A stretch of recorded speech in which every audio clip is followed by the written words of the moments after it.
Hello, BookTube. I have a bunch of different kinds of videos planned, but once again, unaccountably, I've had company, human company, and this has put my plans on hold a bit.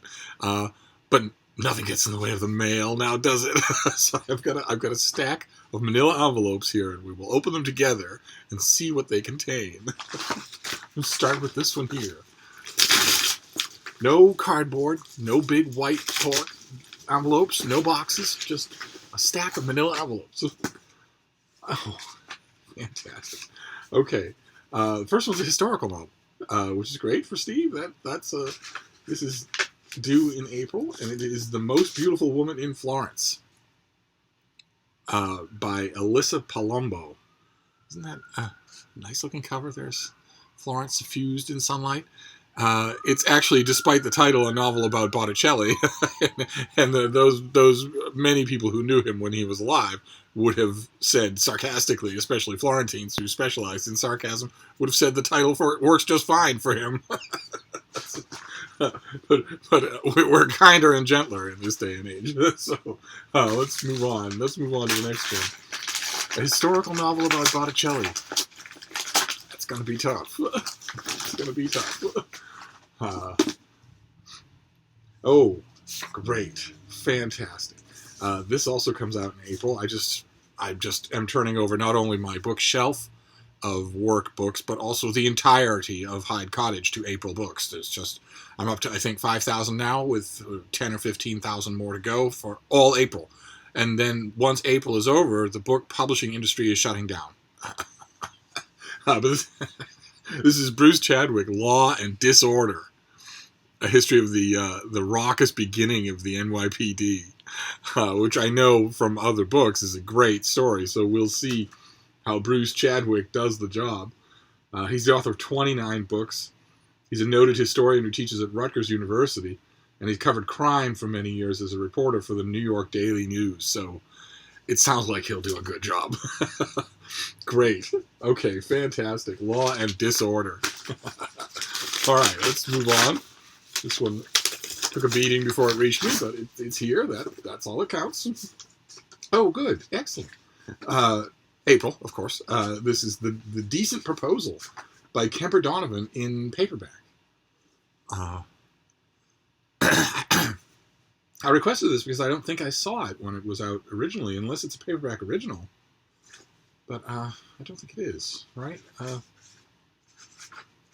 Let's find out if it's a paperback original. Oh. No, it's not. Okay, so came out in 2016, which is why it has all these blurbs on it. And what have we got here? Struggling Hollywood producer Richard is 29, hungover, and broke. Ridiculously handsome with an easy charm, he spends his days procrastinating at the coffee bean and nights hanging out with his best friend Michaela, aka Mike. At 33, Elizabeth is on a track to make partner at the law firm. Known as La Machina, the machine, to her colleagues, she's grown used to a quiet, orderly life with no romantic entanglements of any kind. I sense a collision. Richard and Elizabeth have never met before, but their paths collide. That's the actual word. When they receive a proposal from an anonymous benefactor. They'll split $1 million if they agree to spend at least 2 hours together every week for a year. Oh, interesting. All right. This is the paperback of The Decent Proposal. Let's move on to our next manila envelope here. What will this be? Oh no! Ooh. Okay, I can tell from the sticky note that this is a Kirkus book. It's a book for those of you who might be new to the channel. I review books for Kirkus Reviews, and they send things in the mail. This is a nice looking one compared to most of what I get. I usually get ebooks from Kirkus. I usually don't get physical books at all. Questions of the Spirit: The Quest for Understanding at a Time of Loss by Brent Green. Not a bad looking thing. It looks like a grief memoir, a grief manual. on how to work through grief. Oh, that's interesting. Okay. That's encouraging, too, when a Kirkus book looks like something I might actually want to read. That's actually a welcome change of pace. All right, let's see what else we have here. Oh, fantastic. This one actually comes out in September. That must be a misprint. I'm sure it comes out in April. But it's For 2,000 Years. It's an English language translation of Mihail Sebastian's For 2,000 Years. And that is our author at the age of 18.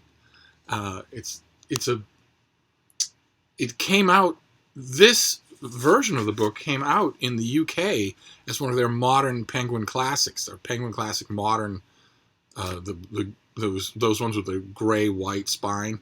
And I coveted it from afar, but none of the Penguin reps that I know here in the country could get it for me.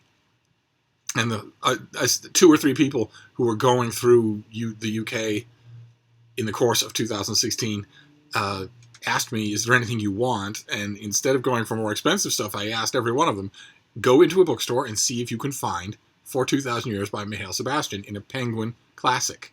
And none of them could. I don't know if that's because it wasn't widely available or because they have they had distractions. I've read this already, and this is I'm so glad that it's getting a big, wide distribution, because it's fantastic. It's just fantastic. Some of you may remember him from his journals. I don't think it was this publisher. This is Other Press, but I think it was a different publisher that published his journals of his experiences during World War II, and that brought him briefly into the review ambit. This is a very different thing. A slim novel this will get a lot more critical opinions. I think that come September, this will be reviewed everywhere. I will certainly try to review it myself. It's a classic 1934 novel that delves into the mind of a Jewish student in Romania during the fraught years preceding World War II, as he watches his world become feral and hostile, watches all the assumptions that guided his daily life suddenly become upended, and watches darkness start to creep in from all directions. What have we got here? This literary masterpiece revives the ideological debates of the interwar period through the journal of a Romanian Jewish student caught between anti-Semitism and Zionism. Although he endures persistent threats just to attend lectures, he feels disconnected from his Jewish peers and questions whether their activism will be worth the cost. Spending his days walking the streets and his nights drinking and conversing with revolutionaries, zealots, and libertines, he remains isolated even from the woman he loves. From Bucharest to Paris, he strives to make peace with himself in an increasingly hostile world. Oh boy. Okay. Fantastic. All right, good. And then we come to the end. This is the last one. Nice and thick. What is this? Oh, it's 2 books. Oh, I bet I know what these are. I think we've seen them on this channel before. Yes. Okay, these are 2 Russian-centric thrillers coming out in the summer. Stasi Child, which we saw the other day, and Moskva. That's what this one will be. Yes, indeed. Fatherland meets Gorky Park. All right. Okay, great. So we have Moskva again. We have Stasi Child again. We have For 2,000 Years by Mihail Sebastian. We have a Kirkus book you'll never see in a bookstore, Questions of the Spirit. We have The Decent Proposal, which you'll see on the paperback new release table at your bookstore, because I missed it as a hardcover. And we have Law and Disorder, the raucous early history of the NYPD, when it was almost impossible to tell the good guys from the bad guys. Except that, as one commentator on the subject put it, way back in the 1960s when he was reviewing a book about the history of the NYPD, when it was pointed out to him that it was very hard to tell the difference between the good guys and the bad guys in the early years of the NYPD, he said, that's true, except that fortunately for all of us, the good guys tended to be bigger. And the last thing, The Most Beautiful Woman in Florence, which is a novel about Botticelli, and he certainly was the most beautiful woman in Florence with that lovely hair to die for. And that's it. That's our mail haul for today. So I will go back to my company, and I will see you soon. Thank you, BookTube.